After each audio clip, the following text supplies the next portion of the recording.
afternoon to one and all. In this session, we are having Dr. S. Ramesh Babu as our resource person for the power system analysis class. Actually, he has vast teaching experience. He has actually have more than 20 years experience.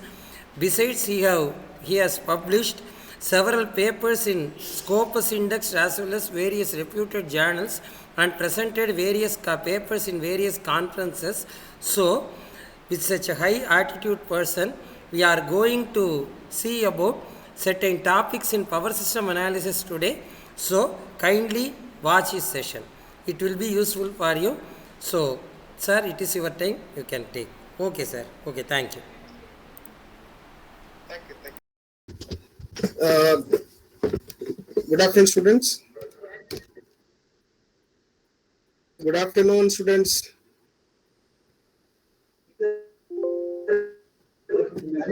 Am I audible? Am I loud and clear?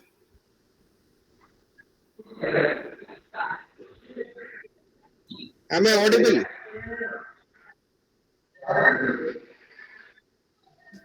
Yes, sir. Okay, thank you. Thank you for the opportunity, sir. Today I'm going to touch upon the basics of fault analysis in power system analysis. I'll straight away go to my presentation. If you have any doubt, you can stop my presentation, you can ask. At the end of the presentation, I can give this presentation to your sir. Through him, you can collect this material also. Okay, thank you. So I'll start my presentation. Is it visible, the screen?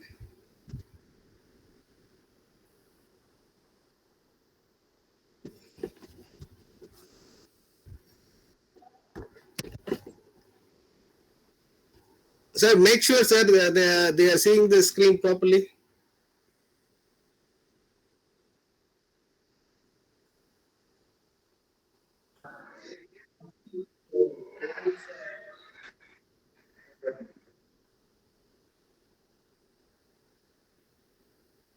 Okay, let me start, sir. Okay. So actually, fault analysis is one of the main analysis we performed in power system. I think, sir,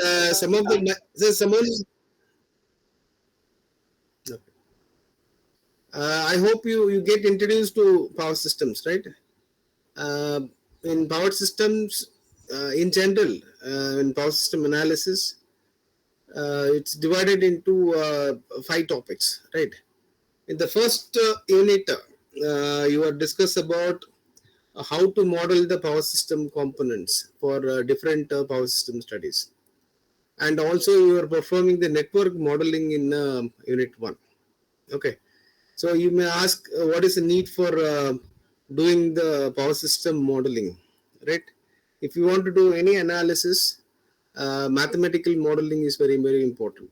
Okay, so you know that what are the basic components of power systems, right?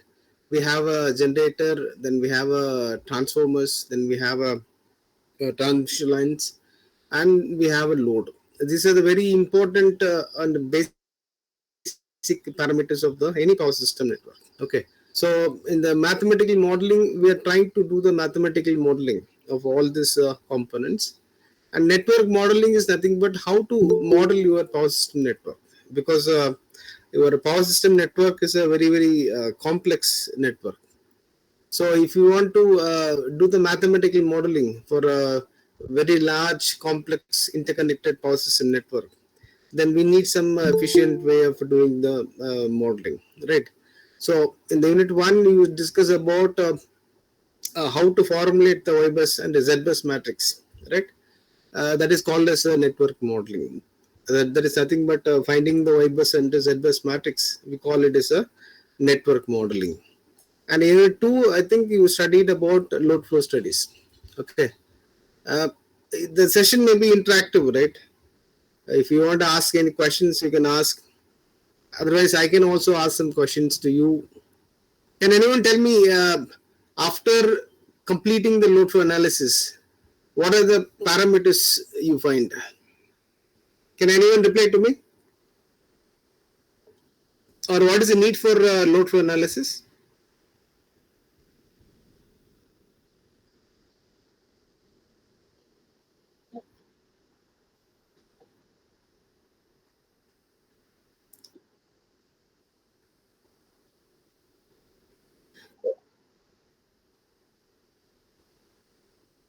Okay, okay. Because I'm not able to see your messages, sir. Because I see only my presentation.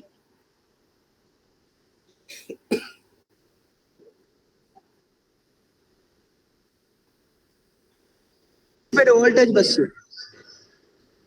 Yeah, yes, anyone? Specified voltage bus. Okay, okay, okay. So normally in power system, there are two control variables and two state variables. The two state variables are voltage magnitude and voltage angle, and the control variables are real power and reactive power. You know that in power system there are three type of buses available: slack bus, PV bus, and PQ bus. When you take a PQ bus, or we call it as a load bus, the value of P and Q is known, but the value of modulus voltage, modulus V, and voltage angle is unknown. And similarly, when you go to the PV bus or the generator bus, the value of P and the modulus V is known. We need to find what is the Q value and the voltage angle del. Similarly, in slack bus, normally they given the voltage magnitude and the voltage angle. We need to find the P and the Q value. But normally the slack bus power P1 and Q1 can be calculated after you completed the load flow. Okay, so load flow analysis we are performed to calculate the unknown state variables and the control variables with respect to the various buses. Okay, so you are performing the load flow analysis by using some numerical methods like Gauss-Seidel method and Newton-Raphson method. So the extension of the Newton-Raphson method, we call it as a fast decoupled method. It is some simplified Newton-Raphson method. Okay. Now the unit 3 is about fault analysis, right? Actually, unit 3 and 4 both dedicated to power fault analysis only. But unit 3 is dedicated only for symmetrical fault analysis, and unit 4 is dedicated for unsymmetrical fault analysis. Okay, so before you doing the fault analysis, we need to understand what is fault, right? What is the significance of fault, and what are the causes of the fault? Everything we should know. Then only we can understand what is symmetrical fault and what is a unsymmetrical fault. Okay, what is fault in power system? A fault is an abnormal condition in a system. A fault is nothing but an abnormal condition in any power system. Okay, there are two type of faults we have. One is an open circuit fault and a short circuit fault. Okay, what is meant by open circuit fault? Open circuit fault is nothing but when you have a line, suddenly the line is disconnected. So we call it as open circuit fault. So during the open circuit fault, due to the discontinuity, current become zero, but voltage theoretically is infinity, right? Similarly, when you're going for the short circuit fault, any two lines are short circuited. Due to that, the current is become theoretically infinitive, but voltage become zero. Okay, but normally we are not much bothered about open circuit fault because it's not much serious. But short circuit faults are very serious. That's why we are trying to calculate the fault current, right, for different type of short circuit fault. Okay, so the fault occurs in power system due to so many reasons, right? Mainly insulation failure of equipment, because you know that when you take a machine, right, when you take an electrical machine, all the windings are insulated, right? Suppose when the insulation coated on that particular wire is coming out, right? Then there might be a possibility of short circuit inside the winding. Okay, that type of fault we call it the insulation failure. Then over voltage is due to lightning and switching, right? Whenever there is a lightning strike, there is a possibility of uh, this type of over voltages. The natural causes like wind, storm, accidents like birds shorting on the lines, falling of a tree along a line also causes over voltages. So these are the different type of faults, right? And why we have the faults in the power systems. It is very difficult to avoid faults in power system. Faults only we cannot avoid it, right? It has to exist in the power systems. And what are the classification of faults? Normally, faults can be divided into two types. One is a shunt fault or short circuit fault. Short circuit fault again classified into two types. One is a symmetrical fault and a unsymmetrical fault. The second type of fault we call it as a series fault, or we call it as a open circuit fault. And what is symmetrical fault? What is the meaning of symmetrical? Anyone?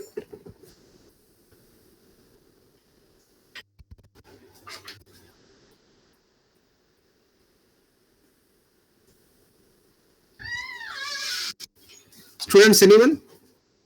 What is the meaning of symmetrical? You already studied in circuit theory.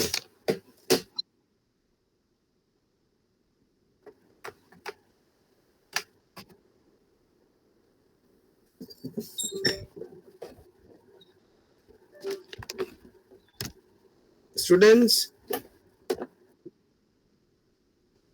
so okay, no issues.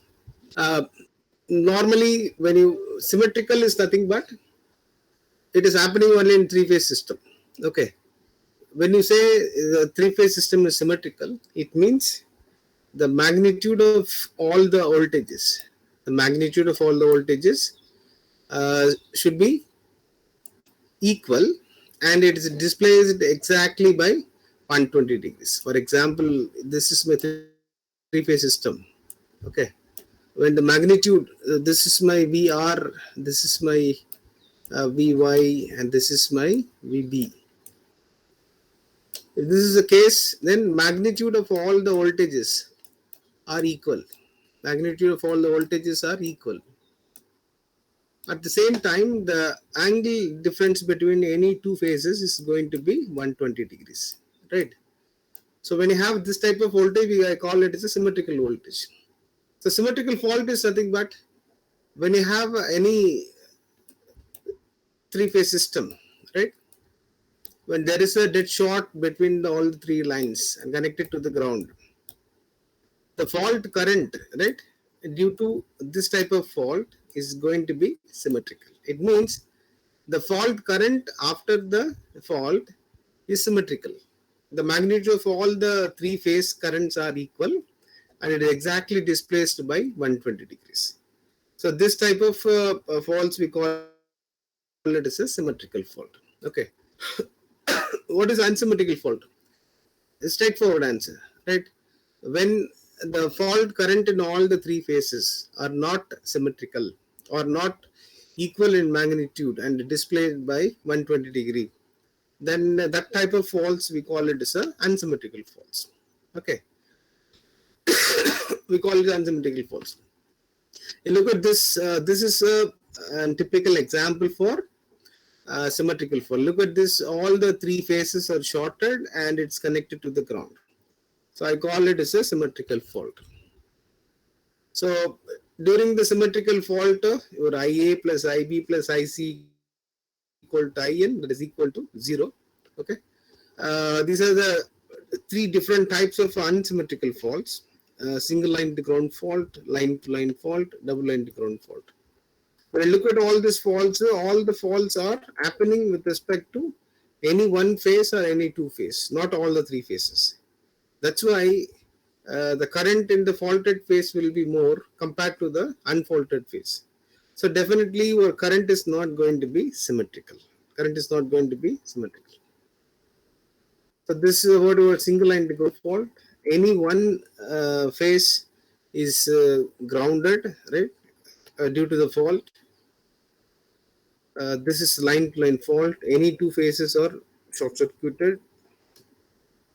When you're going for double line to ground fault, any two phases are shorted and it's connected to the ground. We call it as a double line to ground fault. We call it as a double line to ground fault. And this is the frequency of these faults in power system, right? Mainly the three-phase symmetrical faults are rare because the occasion of all the three lines are shorted is going to be very limited. It's only about 5%.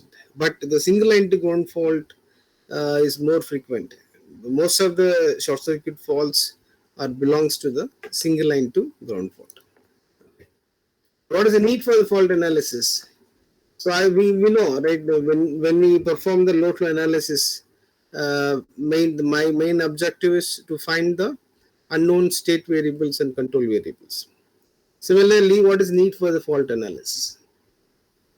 To determine the magnitude of fault current and the fault voltage in the system. That's a primary objective.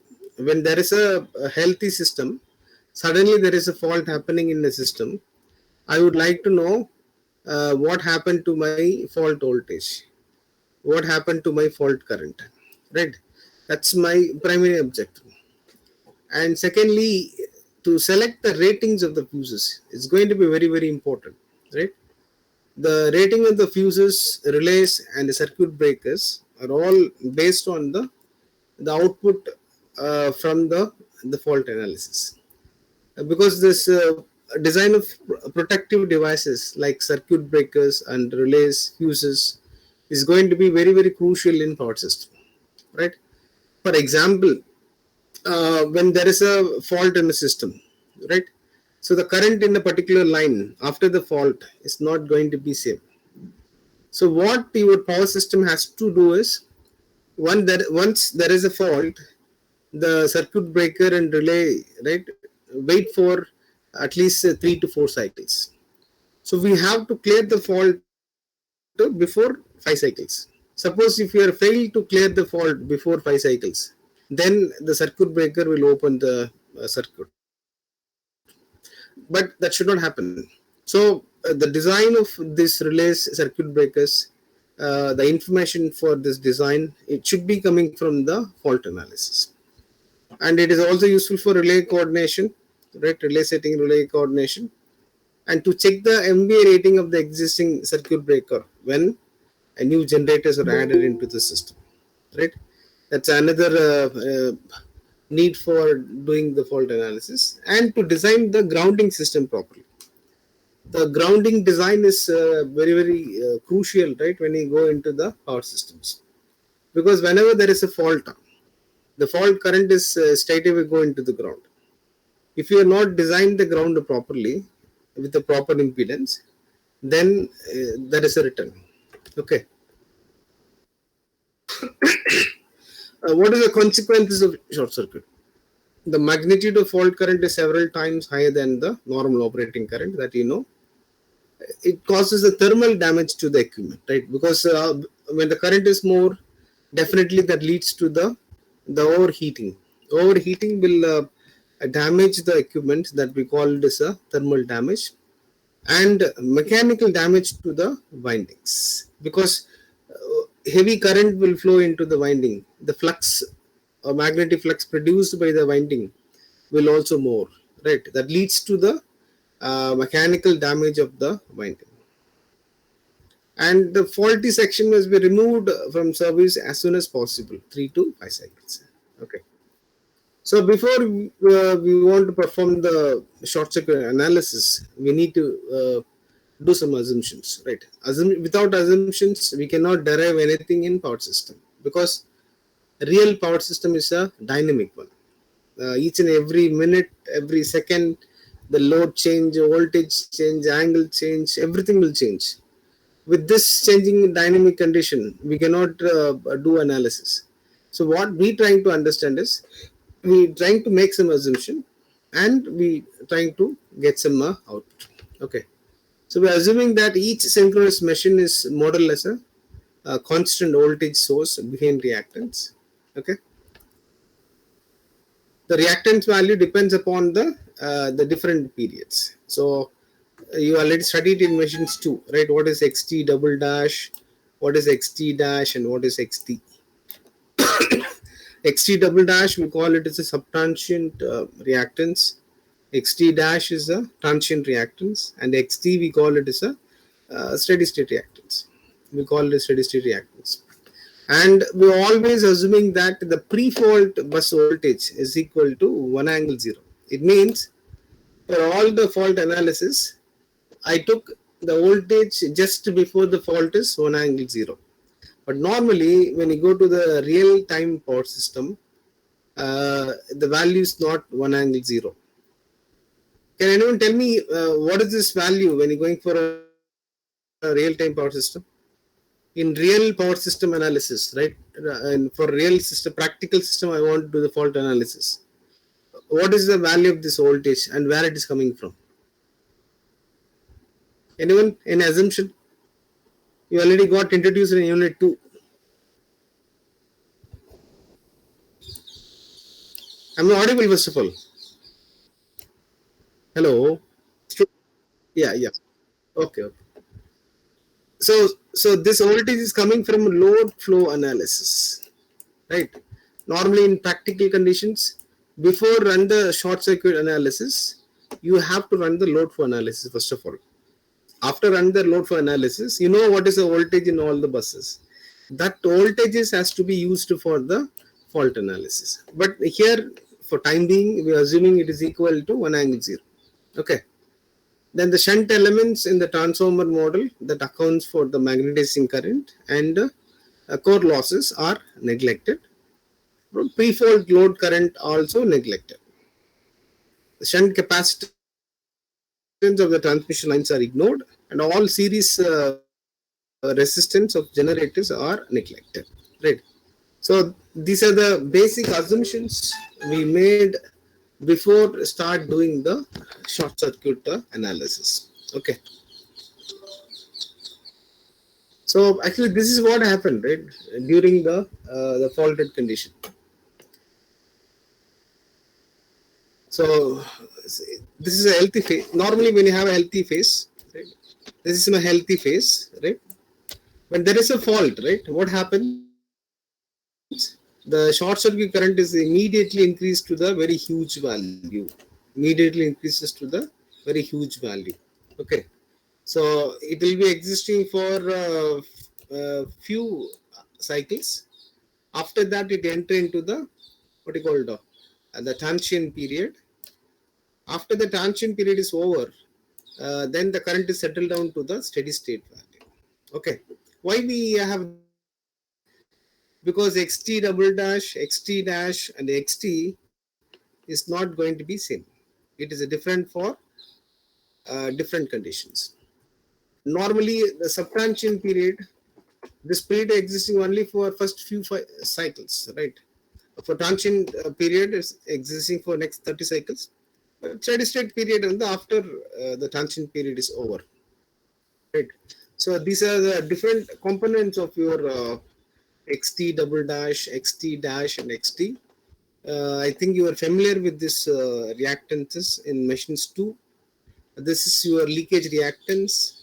Xt is a reactance due to the damper windings.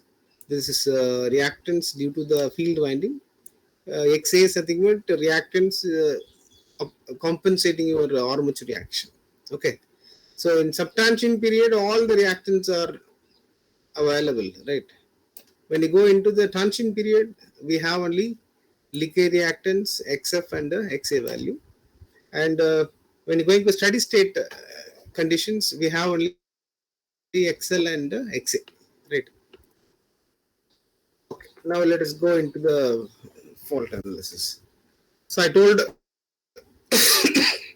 the symmetrical or balanced fault is the one where all the three phases, all the three lines are shorted and connected to the ground. Okay. We call it as a balanced or symmetrical only because the fault current in all the three phases are equal in magnitude and displaced exactly by 120 degrees. Okay, how to do the fault analysis? Normally, there are three methods we can use for doing the symmetrical fault analysis. First, we can use the KVL, KCL for calculating the currents and voltages. Okay, because you already studied about circuit theory. In circuit theory, we are using KCL, KVL for different circuits for finding the unknown current and voltage. Second, we can use Thevenin's theorem. It's a very simplified method. And the last one, using the bus impedance matrix. Bus impedance matrix is a standard method, can be applied for a very big system for doing the fault analysis. Okay. So before going to this, I'll introduce some small equations, right? Uh, the fault MVA, or we call it the short circuit MVA, is equal to 1 angle 0 divided by XTH plus ZF. ZF is nothing but the fault impedance, right? ZF we call the fault impedance, and VTH we call it as a Thevenin equivalent voltage source. Normally, VTH value is equal to, we are assuming 1 angle 0 pre-fault voltage. And what is XTH? XTH we call it as a looking back impedance. So we have to look the circuit. Yes.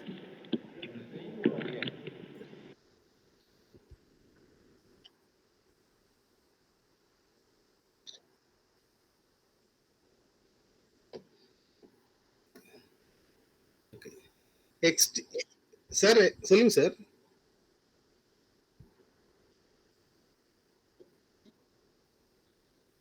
சரி பரவாயில்ல விடுங்க இருக்கட்டும். It's okay. So XTH is, we call it as a looking back impedance, right? Looking back impedance. So what is this short circuit MVA or short circuit capacity? Short circuit MVA or short circuit capacity is nothing but what is the maximum loadability of a particular bus. When you have a bus, how much load you can put on this load, right? Without opening your circuit breaker, right? That maximum loadability limits is nothing but the short circuit capacity. That is nothing but the pre-fault voltage into post-fault current, right? Into post-fault current.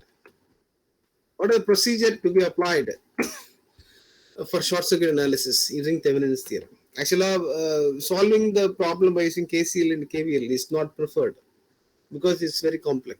We need to write the KCL, KVL equation for all the nodes, all the meshes. It's going to be very, very complicated because in power system, we have more than 1 lakh buses, 2 lakh buses, right? So writing 2 lakh equations, it's going to be very, very difficult. Okay. So we're going for a Thevenin's method or Z-bus method. Again, Thevenin's method is not used for a bigger system. For bigger system, we can go for a Z-bus method. Okay. But for your understanding, right, let us see how to solve the problem by using a Thevenin's method. First, we need to draw the single line diagram. Okay. You know, in unit 1, you already understand how to draw the single line diagram and how to obtain the per unit reactance diagram. To obtain the per unit reactance diagram, right? Once you find the per unit reactance diagram, then you reduce the reactance diagram, keeping the identity of the fault point, and find the equivalent reactance of the system as seen from the faulted point. It's nothing but ZTH, right?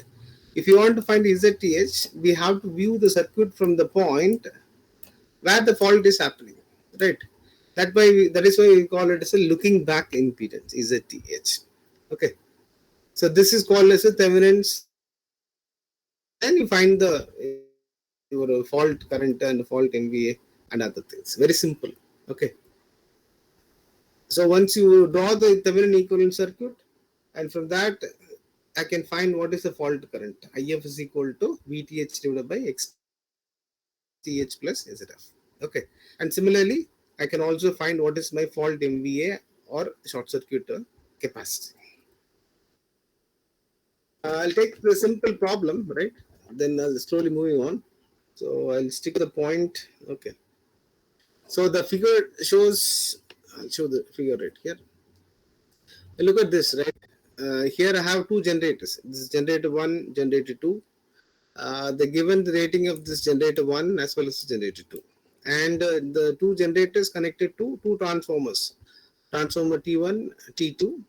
They given the value for the both transformer. It is connected to another bus and another line. This line they given what is the reactance. X is equal to 0.2 ohms per phase per kilometer. And for this line, they given what is the reactance. The fault is exactly happening at the last bus. Right here, I have the fault.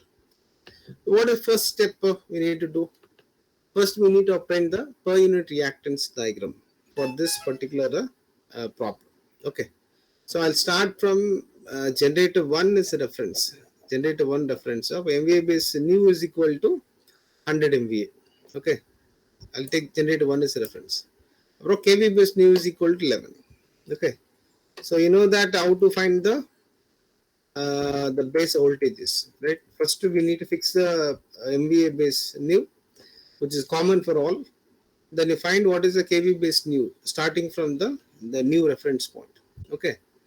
So we know that here the voltage is 11. So the KV base new for this side of the transformer is 11 kV. The transformer rating is 11 bar 132. Okay. So this 11 and this 11 is both the same. So this side of the transformer, the base kV again 132. Okay.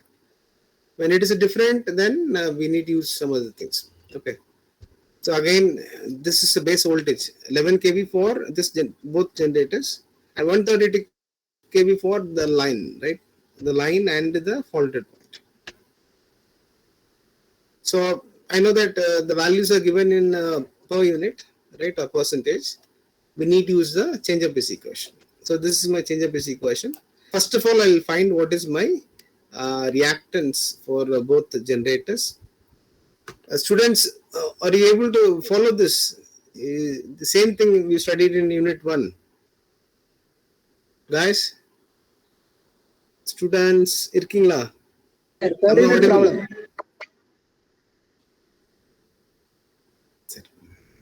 Okay, sir. So this is your transformer. Okay, transmission line. Transmission line, the values are given in ohms, right?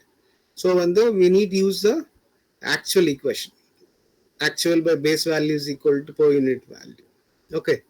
So after finding the per unit value, straight away I draw the reactance diagram for the given network. Look at this, right? I found all the values. Now to convert this into the Thevenin's equivalent circuit. It means fault is happening at this point. So we need to look the circuit from here and find what is the ZTH value. Okay. So I'll do it here. These two are in series. These two are in series. I've added. Again, these two are in parallel. Okay. I put it here. Parallel. Again, these two are in parallel series with this one. In the parallel combination point J.25 into J.36 divided by J.25 plus J.36. You'll get this value. And finally, I have arrived this value, right? Right. So this is called as a looking back impedance. You just look the circuit from the faulted point. So XTH is equal to 0.262. Okay. VTH value is nothing but pre-fault voltage is equal to 1 angle 0. But here they are not mentioning about what is the fault impedance. If the fault impedance given, you can consider the fault impedance. Otherwise, ZF is equal to 0. Now, it looks simple, right? So, you know that this is your VTH value. Okay. It is connected to XTH. There is no fault impedance here. And this is your fault current, right? Short circuit. This is IF. So what is IF? IF is equal to VTH divided by this value.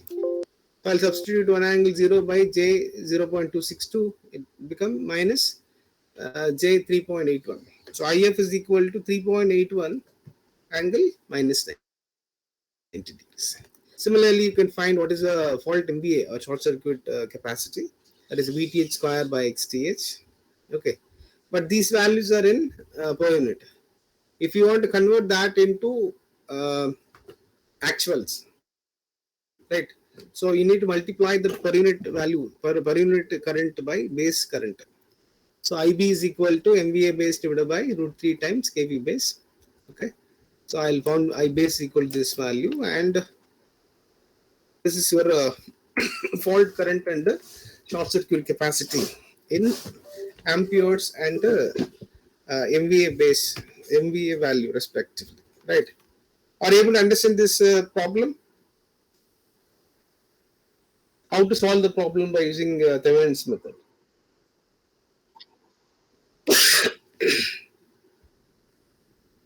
Yes, sir. Okay. Sir, shall I take another 15 minutes, sir? When shall I stop? 15 minutes I can take again. அப்படியா சரி அப்போ டைரக்டா நான் Z bus ஒரு problem போட்டுறேன். Okay, thank you. Okay. So this is a one way of solving the problem, right? I clearly told the main drawback with this method is you need to reduce your given power system network from the faulted point to find what is your ZTH. But it is absolutely impossible if you want to do it for 1 lakh, 2 lakh bus system. Very difficult. So for that, what we can do is we can going for the Z bus based method. We can going for the Z bus based method. I'll just skip. Okay. So this is another type of problem, right? The same Thevenin's based problem. Okay. Here, look at this, right? The fault is happening exactly at bus number 3 at this point. They given the fault impedance equal to j 0.16. How to solve this problem? By using Thevenin's method. First, you need to find what is the looking back impedance from the bus number 3. Okay, so that's what we're doing here. Converting this delta to star, and finally, I'm trying to find what is Z33. Okay, same type of problem. Only thing is you should look the circuit from the faulted point. Okay, from the faulted point. So I want to move to the okay. Systematic fault analysis using a Z-bus matrix, right? How to use Z-bus matrix to solve the fault analysis, right? But look at this equation, right? Your delta V bus is equal to Z bus into I bus fault, okay?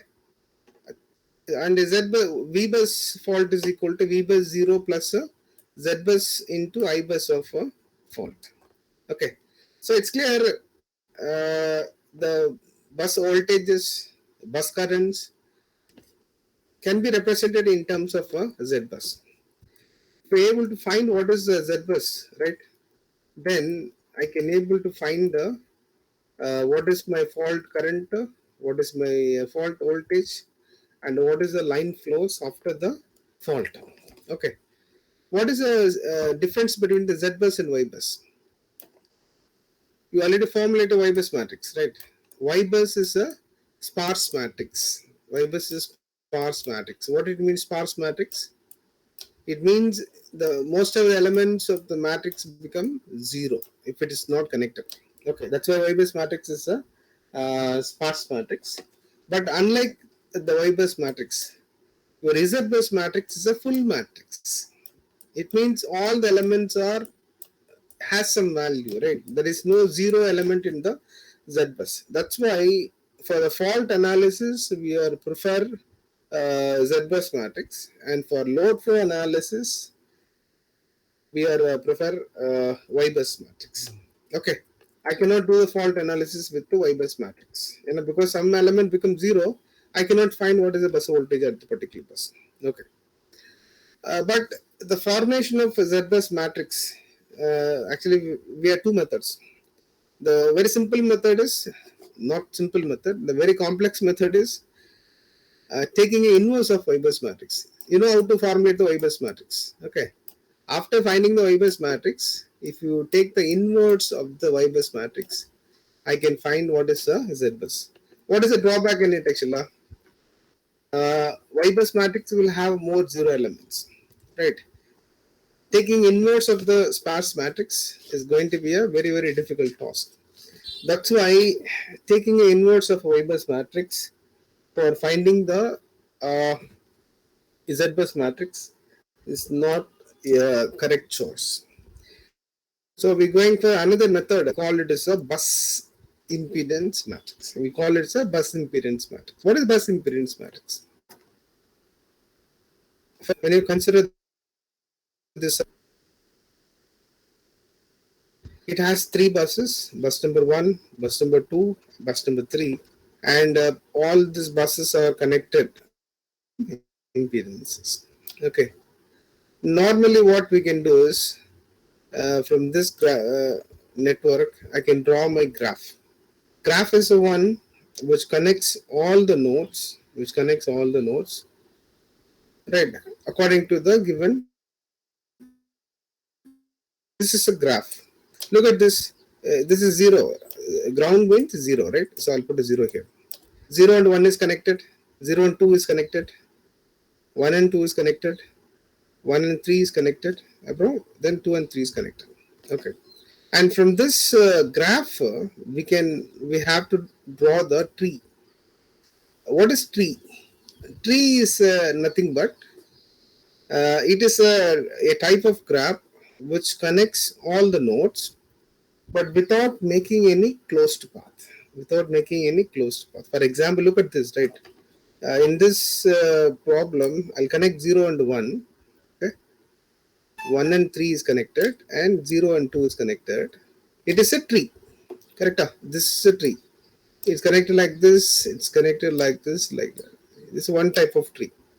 The remaining element of the graph, we call it as a co-tree, or we call it as a link. Okay, we call it as a link. But graph may be anything, right? So this is one way of drawing the graph. I can also draw like this. I can connect 0 and 1. I can connect like this. Here also 0, 1, 3, and 2. All the nodes are connected, but it has a different branches.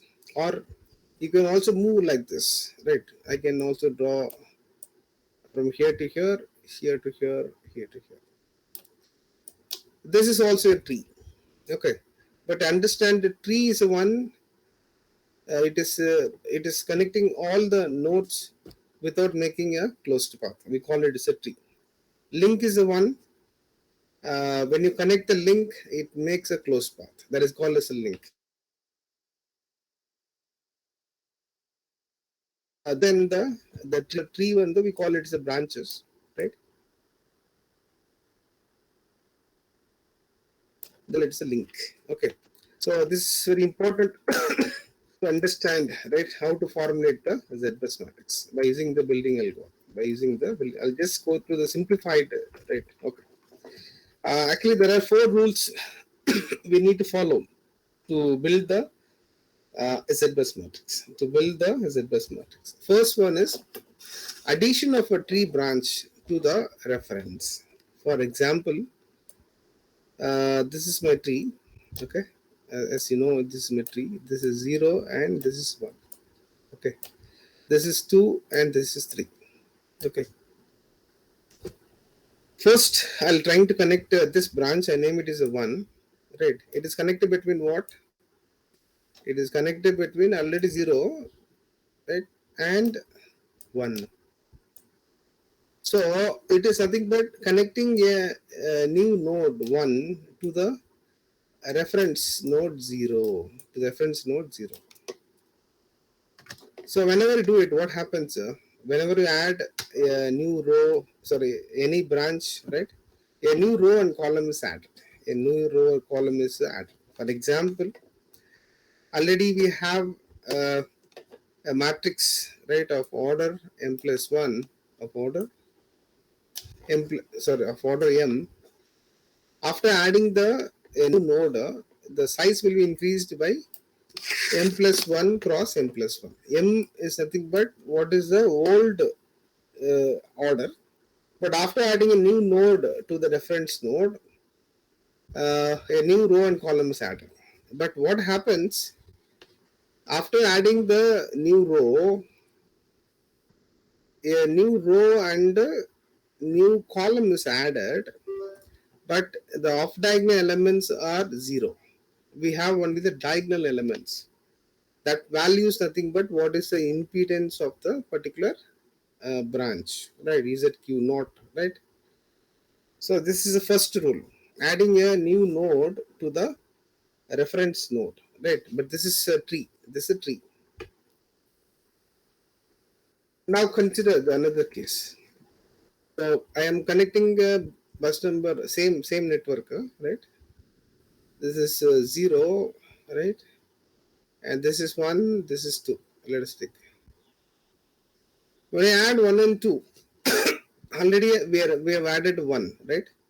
The 2 is a new node I'm going to add to the existing node. But the existing node is not a reference node. It means the existing node is not a 0, right? It has bus number 1. Then what happens? Again, a new row and column is added, right? Whenever you add a tree branch, a new row and column is added. But here, look at the off diagonal element is not equal to 0. How then? What is this value? I know what is a P. P is equal to existing bus. This is equal to 1. Okay. Q is equal to a new node which is added, which is 2. Correct. So what we need to do? We take the pth row. You take the pth row from the existing matrix and put it here. And you take a transpose of this matrix, right, and put it here. Otherwise, you take this one, this pth row. This is nothing but the off diagonal elements. The diagonal element become ZPP plus small zpq. Capital Z should be taken from the existing Z bus matrix, and a small zpq is nothing but what is the impedance of the newly added branch. Okay, rule number 2. Then what is the addition of the link? I clearly told whenever you add a tree branch, a new row and column is added. But when you add a link, you are not adding a new node, but you are making the connection between the two existing nodes. So there is no new row or column is added, but the element of all the values, existing values, are get changed. How to get the change here? Z bus new is equal to Z bus old existing bus minus del Z delta Z transpose divided by Z. What is the delta Z? Delta, how to find delta Z? Very simple. I know what is a Q value and what is a P value, right? P is nothing but existing bus, and Q is also existing bus, but it's we should suppose take P and Q. You subtract Q minus P. That's all, right? You find what is, for example, if I connect 1 and 2, right? 1 and 2 like this. Okay. P is equal to 1, Q is equal to 2, right? So from the second column, right? From the Qth column, subtract the Pth column.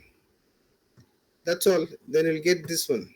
This is your delta Z value. Okay, this is your delta Z value. Then you take a transpose of this. That is nothing but a delta Z. Sir, is it time up, sir?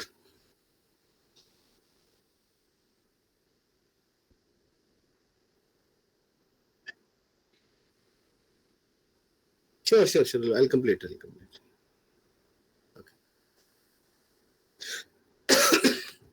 Okay.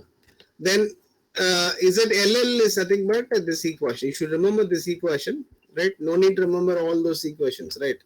Only one equation. Remember what is ZLL. ZLL is equal to ZPQ plus capital ZPP plus capital QQ minus 2 times capital PQ. The capital Z value should supposed to taken from the existing matrix, and the small Z value is nothing but what is the value of the newly added link. Okay. So here again two rules here, right? Connecting between two existing nodes which are not reference, or connecting to existing node. One node is reference, one node is other things, right? Then the qth element become 0, right? I'll get only the pth element here. Directly go to this problem, right? We'll wind up in 4 minutes, no issues. Now consider this network, right? So I have bus number 1, 2, 3. They given the values of all the reactants. First step, what is first step? First you draw the graph. Okay. So straight away draw the tree. Tree is the one which connects all the nodes without making any closed path. Correct? Now connecting 0 and 1, 0 and 2, and 1 and 3. Remaining elements I call it as a link. Right. Now this is represent the given network. Then first you need to add the branch one by one, starting from the branch which is connected to the reference node. I'll take this is 1, this is 2, this is 3. Okay, otherwise you can understand. Yeah, you should add the nodes sequentially. First you add node 1, then add node 2, then add node 3. Okay, you consider the add branch 1, this branch 1 connected between 0 and 1. Okay, so is it 1 0 equal to j.2? They given the value here. Between q is equal to 1 and the reference node is 0. Right, reference node is 0. So what is the ZBus value? It is a very first element, right? So actually our new row and column is added. So only one element is added. That value is equal to j.2. Z11. Then I'm adding the branch 2 between 0 and 2. Right, again a new row and column is added, right? But here already a new one value is available is Z11, that is equal to j.2. Okay. So after adding this new row and column, off-diagonal element becomes 0 because it is connected to the reference node, and is Z22. This is Z22 value. Okay. Then you add is Z13, right? Now it is already we have the existing matrix, right? The value I know this value, but here the off-diagonal value is not equal to 0 because I'm connecting between 1 and 3. It's not a reference. So we need supposed to copy the value from the pth row, right? I told no, is it 1 1 here, is it 2 2 here? Then pth column, is it 1 1, is it 2 2? Okay. And I'm adding a new row and column, which is not 0. And this value is equal to capital Z11 plus small Z1. Capital Z11 is nothing but existing matrix. And it is a small Z13 value. Okay. Look at this. I just substitute. So this is a ZBus matrix after adding all the 3 nodes. Then you add the links. All links 4 and 5, right? So look at this. When I add link, I clearly told what I told. You need to find delta Z transpose, right? You get this matrix. Subtracting from the existing matrix, you will get what is your ZBus 4 matrix. Similarly, when I add link 5, you find the same thing, and finally we come up with what is your final ZBus matrix. Okay, this is your ZBus matrix. When you take inverse of YBus matrix also for the same network, you will get the same output. Okay, I hope you understand, right? What is the symmetrical fault analysis? How to do it by using Thevenin's theorem? How to formulate the ZBus matrix? Any doubts, students?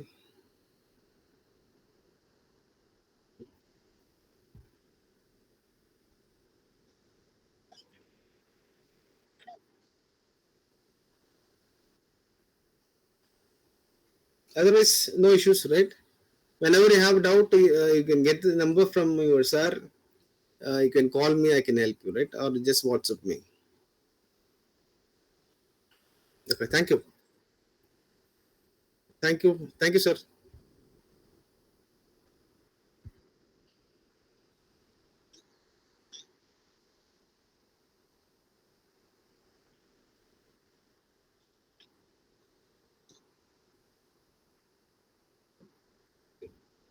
Thank you. Thank you, sir. Thank you for the opportunity. Thank you.